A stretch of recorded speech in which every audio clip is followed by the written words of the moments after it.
You don't pull away because you don't care.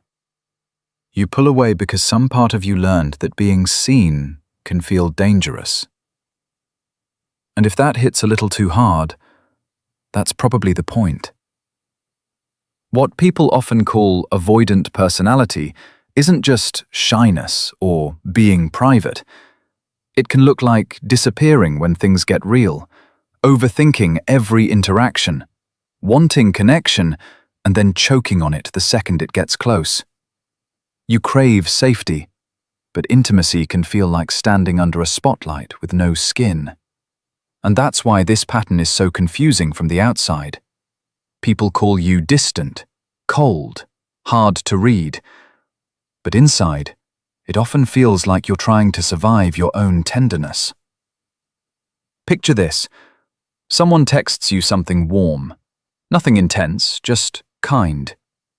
And instead of relaxing, your chest tightens. You read it 3 times. You start wondering what they expect from you now. You think about replying, then rewriting, then waiting, then maybe not replying at all. Or you go to a social event and spend the whole next day replaying tiny moments like security footage in your head. Did you sound weird? Did you talk too much? Did they notice you pulling back? The exhausting part isn't just the behavior, it's the private shame that follows it. Here's what's really happening. Most people think avoidance means you feel too little, but often it means you feel too much, too fast, with too little trust that it'll be safe. This isn't random. It's usually an adaptation, a strategy, a way your mind and body learned to prevent rejection before rejection had the chance to land. So, if you've ever felt broken because closeness makes you want to run, you're not broken. You're patterned. And once you see the pattern, it stops feeling like a personality flaw and starts feeling like something you can understand. There are 5 deeper mechanisms underneath what can look like 7 different signs. And the first one explains almost everything. Number 1. You mistake exposure for danger. This is the core glitch. Being known can feel less like comfort and more like risk. Not because you're dramatic, because somewhere along the line, vulnerability got paired with pain, criticism, humiliation, or emotional unpredictability. So now your brain treats openness like an unlocked front door at midnight. That's why even small moments can feel huge. A compliment, a personal question, someone noticing your mood. None of it is objectively threatening, but your system can still react like it is. You're not cold, you're guarded. You're not uninterested, you're scanning for impact. And that's where it gets weird, because the more you want connection, the more intense the threat can feel. Number 2. Your inner critic wears the mask of self-protection. Before anyone else can reject you, your mind tries to do the job first. It zooms in on your awkward pause, your delayed text, your facial expression, your tone. It edits you before the world gets the chance. At first, this can look like self-awareness, but really, it's preemptive damage control. Picture it like having a ruthless film editor living in your head, cutting every scene to prove you were too much or not enough. So you become careful, then hyper-careful, then exhausted. You're not weak, you're bracing. You're not too sensitive. You're trying to outrun shame before it reaches you. But here's the part people miss. When shame becomes your navigator, even safe rooms start to feel hostile. And that leads straight into the third mechanism. Number 3. Your nervous system can confuse intimacy with overstimulation. This is why avoidant patterns aren't just mental, they're physical. Fast heart rate, tight jaw, sudden fatigue after socializing, that urge to cancel, vanish, numb out, or go silent for a day. Sometimes your body hits the alarm before your thoughts even catch up. Connection is supposed to feel good, right? Yes, but if your threat detection system is tuned too high, closeness can create the same body noise as danger. Not because the person is unsafe, but because being emotionally present requires openness, and openness costs energy when your system expects hurt. You're not detached, you're overloaded.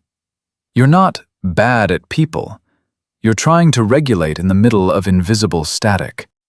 And once that happens, something else starts to form. A private life so rich, it becomes easier than real life. Number 4. Fantasy feels safer than contact. You can imagine the perfect conversation, the perfect relationship, the perfect version of yourself. In your head, you're articulate, magnetic, fully understood.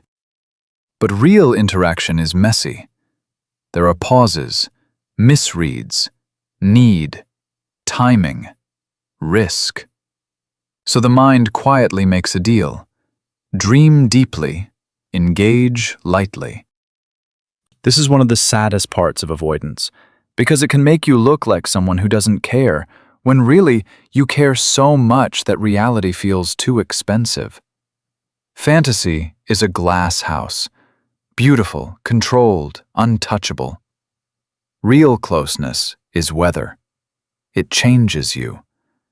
You're not lazy in love, you're safer in imagination. You're not incapable of depth, you're protecting depth from disappointment. But protection has a cost, and the 5th mechanism is where that bill comes due. Number 5. You reject yourself before life can. This is the hidden engine beneath the whole pattern.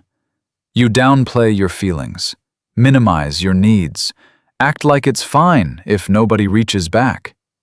You call it independence, being chill, not wanting drama. Sometimes it is, but sometimes it's silent self-erasure dressed up as strength. You don't ask because asking risks hearing no. You don't reach because reaching risks exposure. You don't stay because staying risks being fully known. So the loss happens in advance, quietly, privately, before anyone else even has to do anything. You're not above connection. You're afraid of what it might reveal. And once you see that, the contradiction at the center becomes impossible to ignore. Here's the beautiful contradiction. You can be deeply feeling and deeply avoidant at the same time. You can long for closeness and flinch from it in the same breath. You can look calm while your inner world is sprinting. You can want love, friendship, intimacy, recognition, and still build a maze around your own heart. That doesn't make you fake. It makes you layered. Some of the most guarded people are the ones who feel everything with the volume turned all the way up. The distance isn't proof of emptiness. Sometimes it's proof of intensity. You're not heartless. You're heavily defended. And honestly, that line alone explains why so many people have misunderstood you. Still, there's a caution here. A pattern can protect you and trap you at the same time.